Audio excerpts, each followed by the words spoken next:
Hello, and welcome to another episode of No More Shame.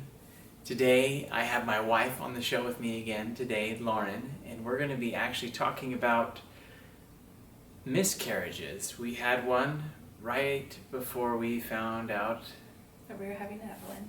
Yeah, so we had one, and then shortly afterwards we got pregnant again and we had Evelyn, but... So this was a year ago this time-ish. It was more in February that we found out that we had a miscarriage. Yeah. Anyways, we thought we'd talk about it because it's something that happens to a lot of people, and it causes a lot of depression and anxiety, especially in women, because the loss of this child that they were so happy and excited to have. Yeah. So, I guess for you, what was it like when we first found out? I know it was hard for both of us, but...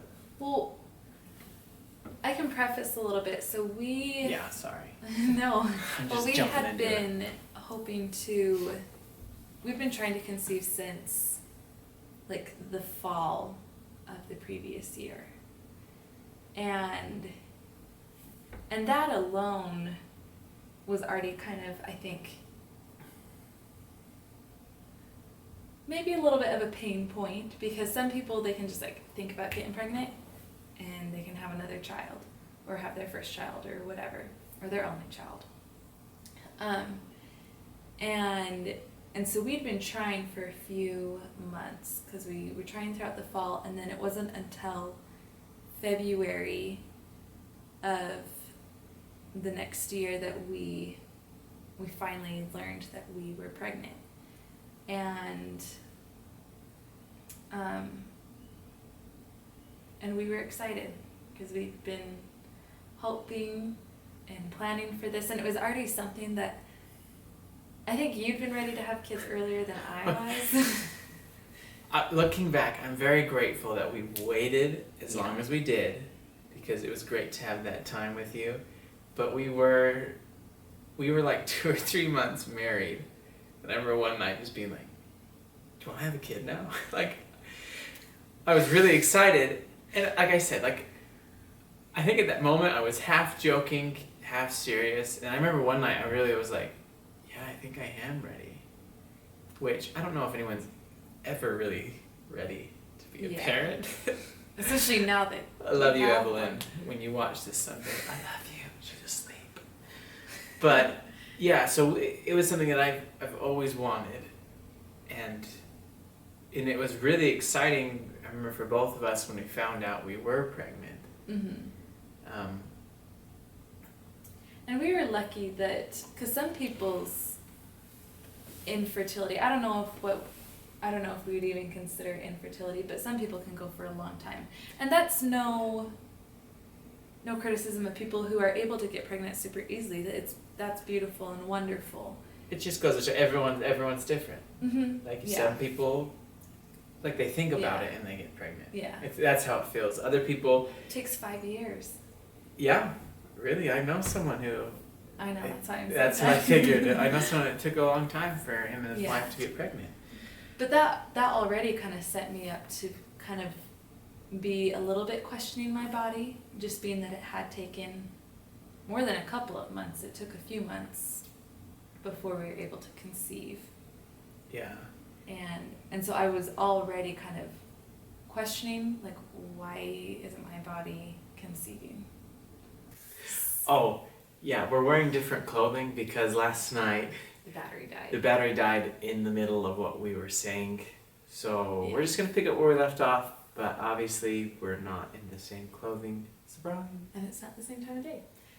But I believe what I was last saying was, because we weren't conceiving right away, I was already in a state of questioning my body and wondering why it wasn't almost like good enough to have a baby.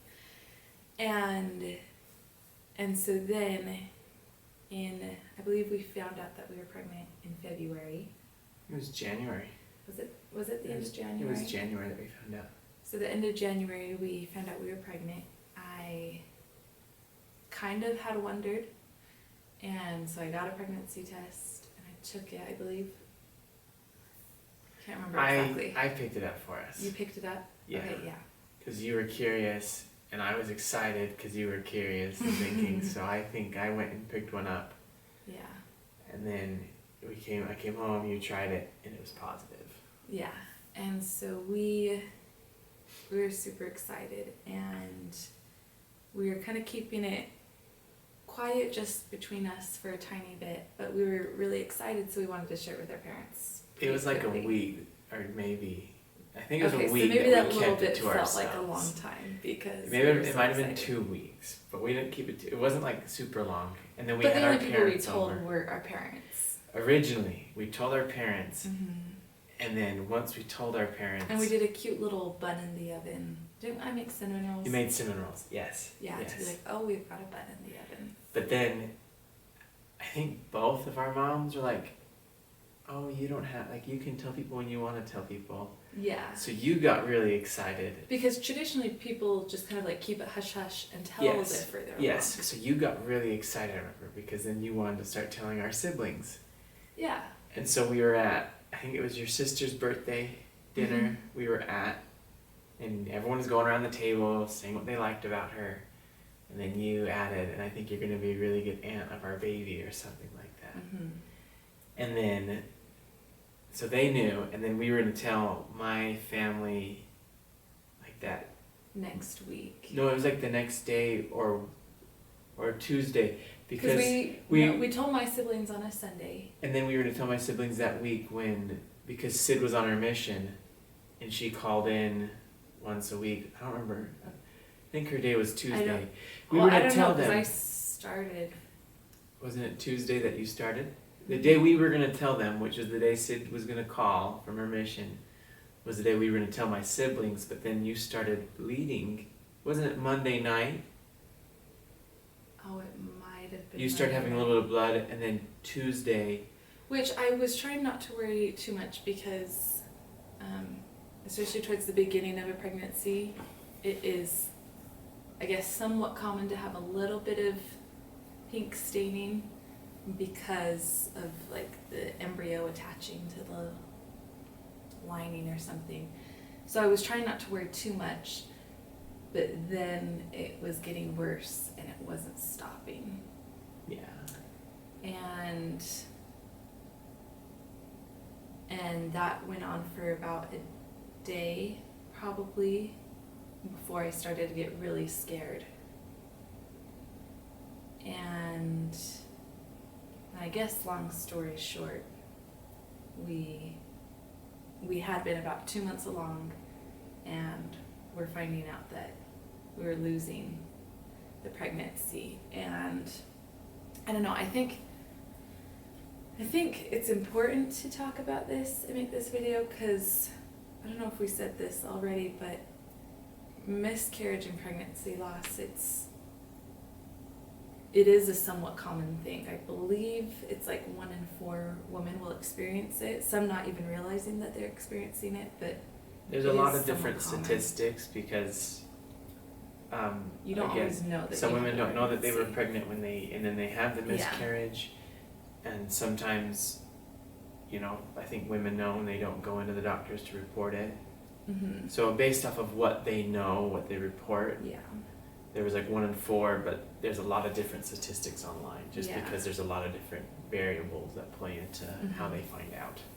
And so we are hoping that this will help other people who may be fearful of this happening or may be experiencing this know that you're not alone and that we here can also understand and give sympathy. Because it was really hard for us. It was traumatic. Because once Lauren got on board for having a baby, she got more excited about it than I did. Yeah. And that's why month after month, when we were trying and we couldn't have one, she was getting really upset because she was very excited. And then suddenly it was like, "You're pregnant." And we were so excited about it. Mm-hmm. And then it crushed us. We were so sad because... I remember one night sitting in the bathroom and just in tears asking you why I wasn't good enough or why the baby didn't want to stay with me. And so it is hard. and we kind of talked about this, how, because I know there are some scenarios where there's not necessarily an embryo, but the body thinks that there is, and so it's called like a chemical pregnancy. But we were talking about this, and it's kind of like whether or not there was actually an embryo or whether it was a chemical pregnancy, we still were in the understanding that we were pregnant. We still thought we were going to be having a baby in October, and we were mentally and emotionally preparing for that and excited about that and dreaming about that future. And so then to lose that, there's still a lot of mourning that goes into that. So whether or not it's an actual embryo or a chemical pregnancy, you're still allowed to mourn, and it's still a tremendous loss. It's just as much of a loss as the other way around. And I thankfully had an amazing OB doctor. Because when I went in after, kind of during the process and afterwards, she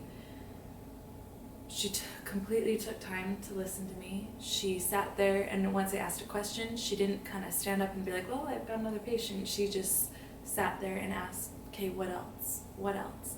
And so she just listened and heard me out on everything, and she completely said, this is nothing you did. Because I was sitting there wondering, was there something I was eating? Was I over-exercising or taking too hot of a bath? Or, I was just questioning everything I had now done in the past month or the past 2 months, and wondering if I had caused it.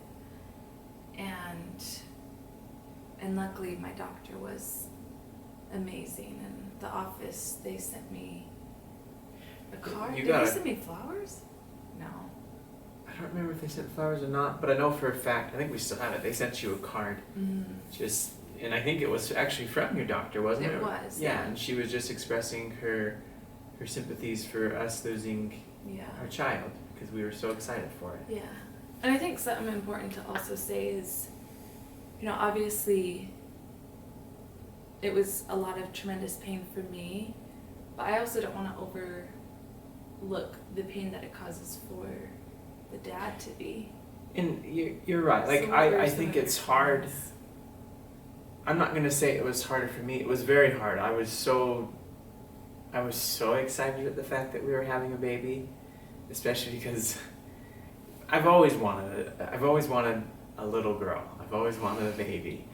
And so to find out that we were pregnant finally, and to suddenly, in just a moment, it's like, nope, it's not anymore. It was really hard, because it's like, what? And you become so excited at the thought that you're going to be a dad, and then it's gone. And I even wondered if there's things that I could have, that maybe he was like, is it something that I did to her? Now it sounds like I don't. Like if you could have been being healthier, or... Yeah, stuff like that. And so it was hard. I don't want to say it was harder for me than it was for you, because I know that it's a different feeling.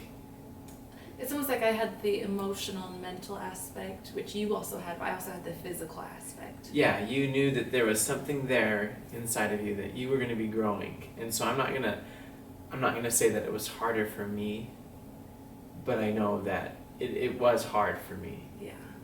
And it was still, I remember it was like a month or so after we had the miscarriage, that I was still hurt by it. I remember I went out with some of my friends to go see a movie, and I told both of them that night, hey, this happened to us, and I just came home, and I remember breaking down to you, because I was just like, it really sucks. Like, I wanted a baby. Mm-hmm. But then we were really lucky. Our story is very fortunate because it was like so we had the miscarriage, and then about like my doctor suggested we waited a month just so that my body was kind of a fresh start. Yeah, so we waited that month, and then we decided to go right ahead and try again. And I don't know if we ever verbalized it, but I think we were both kind of on the same mindset, like if we have another miscarriage, we're not gonna take a pause. Yeah. But we were lucky that it didn't take us very long to get pregnant again. No. And I remember you didn't even wait for me to. I came home one day from work, and I remember I was standing at the kitchen sink doing something, and you just came up to me and hugged me, and you said, "Hey, we're pregnant," or something along those lines. And I was like, "What?" Yeah. And those first couple months of pregnancy were scary because I was afraid of anything happening again, and any little twinge or pain that kind of felt unusual terrified me because I was so scared of it happening again, and I didn't know how I'd be able to handle it. Well, I even remember one night, we were further along, probably like 4 or 5 months along, Mm-hmm. but there was some of that pink splotching Mm-hmm. that you saw, and you just I broke down. you broke down. You were so right then and there, like, and I remember I thought it was happening you again. thought it was, and you were laying on the bed, and you just had your hands on your stomach, and you were like, you were just trying to feel her kick, do something. Yeah. And for a while she wasn't moving, like she was, and so it was making you more panicky. Is that a word? Panicky? It was making you more panicked. And then you felt her, and I felt her, and you started to calm down a little bit. Yeah. And as we were going to bed, she was moving a lot more.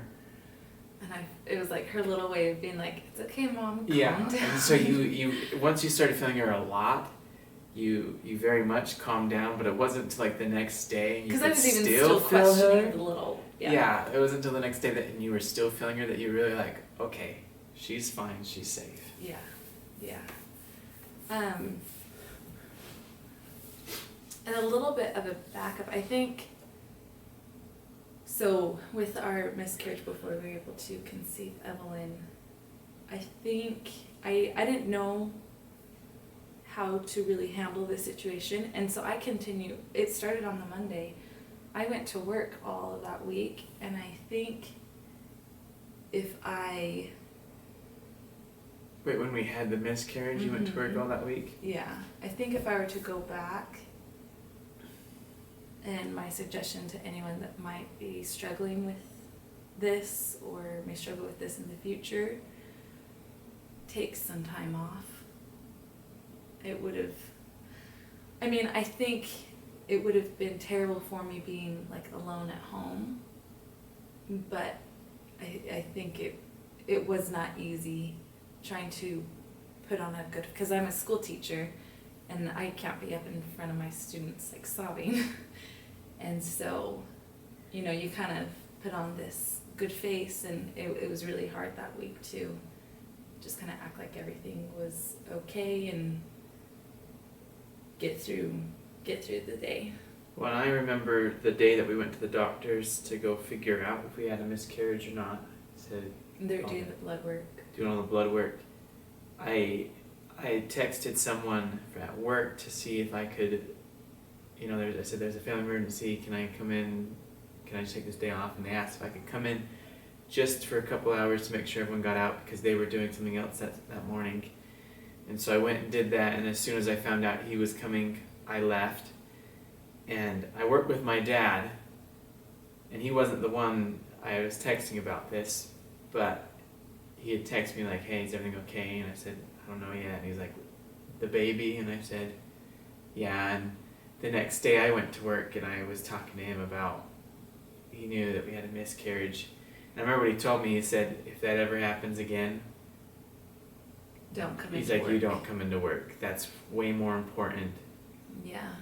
Being there for your wife was way more important than anyone getting their carpet. So maybe me taking the time off, but also you taking it to be there to support Yeah. me. So I think you're right. Like, you needed that time off, but if you're ever the spouse in that Or situation, the partner. the partner, whatever it is, like, you need to take that day off as well.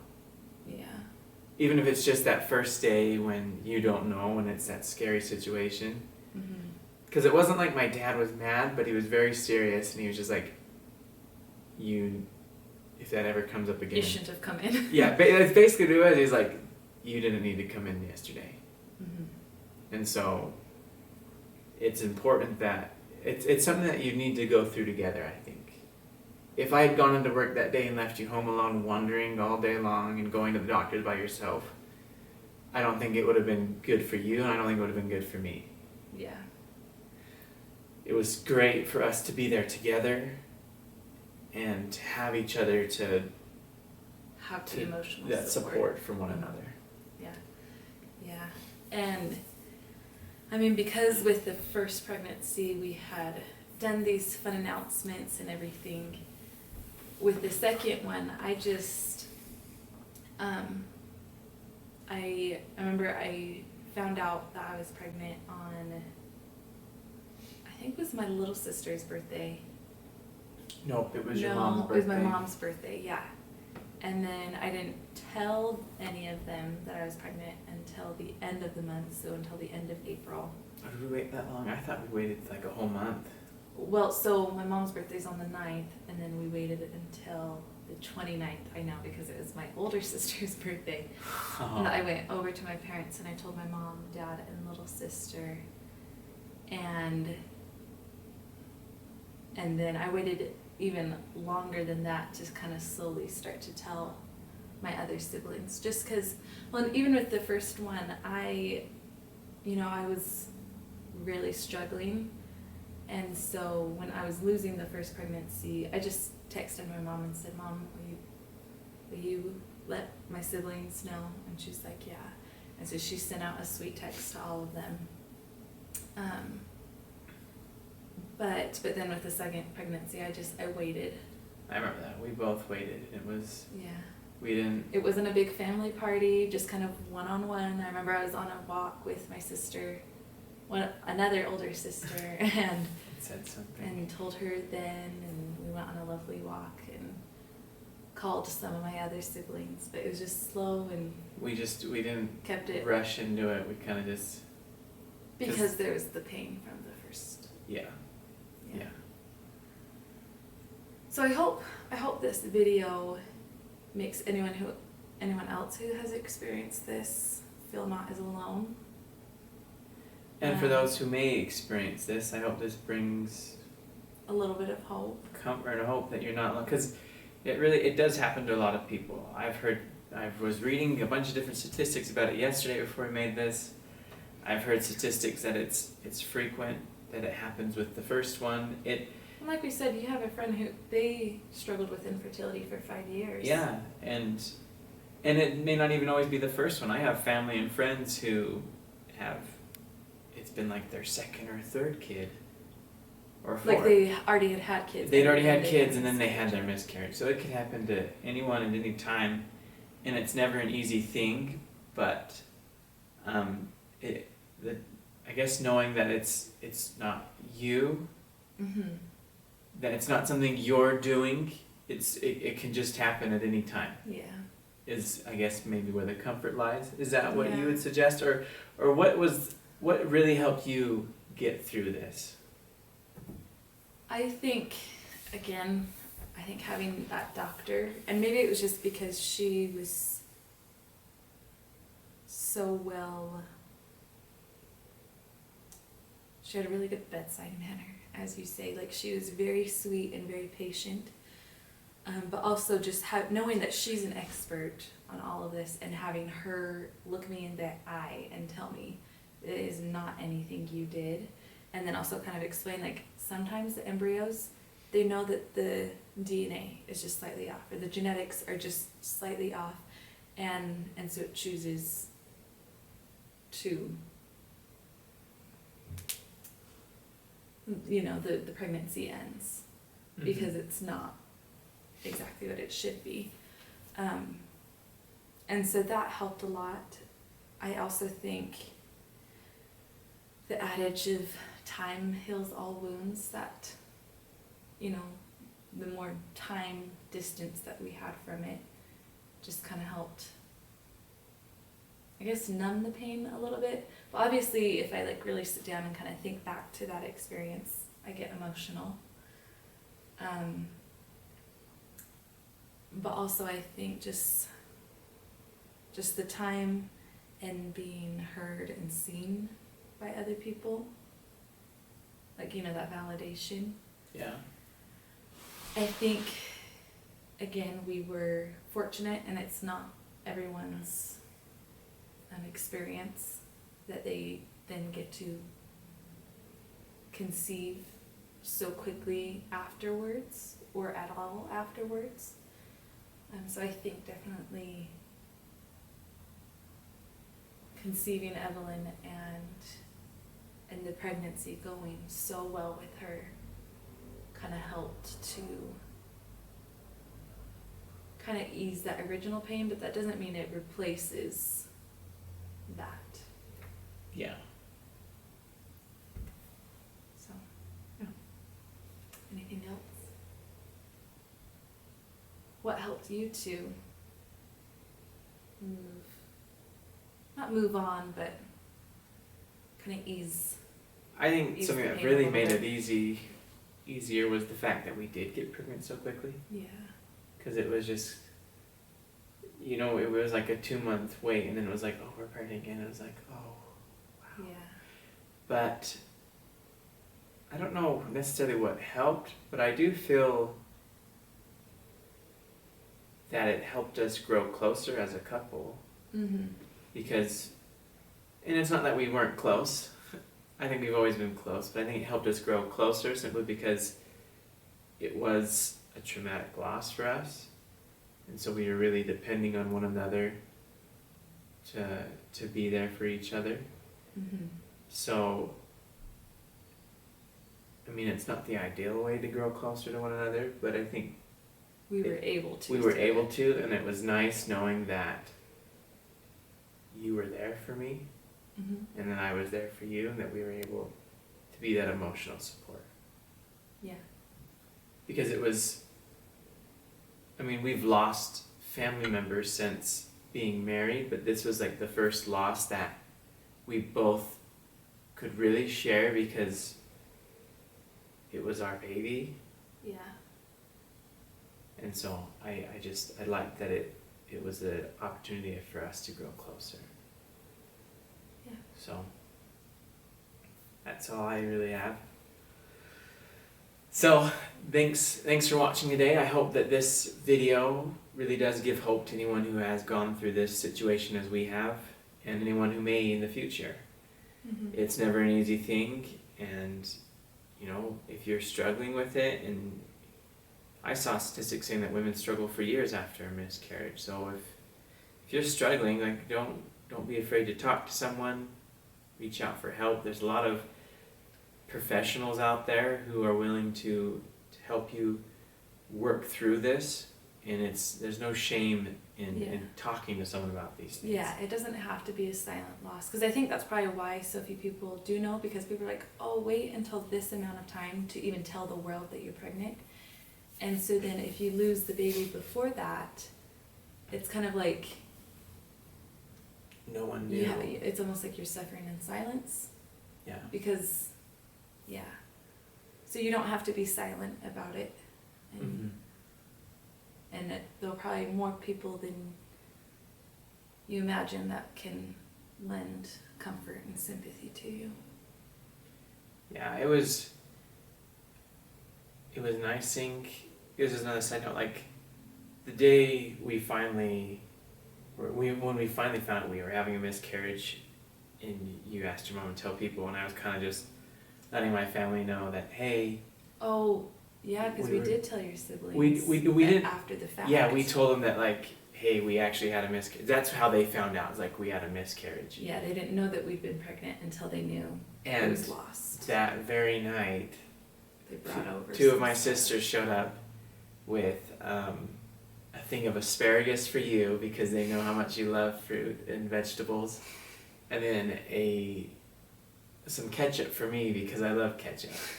And it was really simple, but like they just came over and sat with us for probably an hour or so, just talking with us. And it wasn't like we talked about the miscarriage, but we just were talking and laughing, and I think that's what they were just trying to do, just to give us some comfort at that time. So Yeah. it was really sweet. And so it's just, people are sweet. People want to be able to comfort you. And so it's just nice to see that when moments like this happen. Yeah. I think our little one is waking up. Yeah, Evelyn is now. just waking up, so we're going to wrap this up here. But if you haven't yet, please subscribe down below. This is my wife, Lauren. She's been on before, but I'll attach some of her information. She has her own YouTube channel, Learning with Lulu, where she teaches you about English because she is an English teacher. Yep. And I have other episodes already on here, so if you haven't checked them out yet, there's 9 other episodes and a bunch of mini episodes. Feel free to look at those. And if you know anyone who is struggling with anything that's been talked about before, or you are, please check it out, watch it. Feel free to reach out to anyone who's been on the show before. They should have all their names attached so you can reach out to them. Again, thanks for watching and have a great day.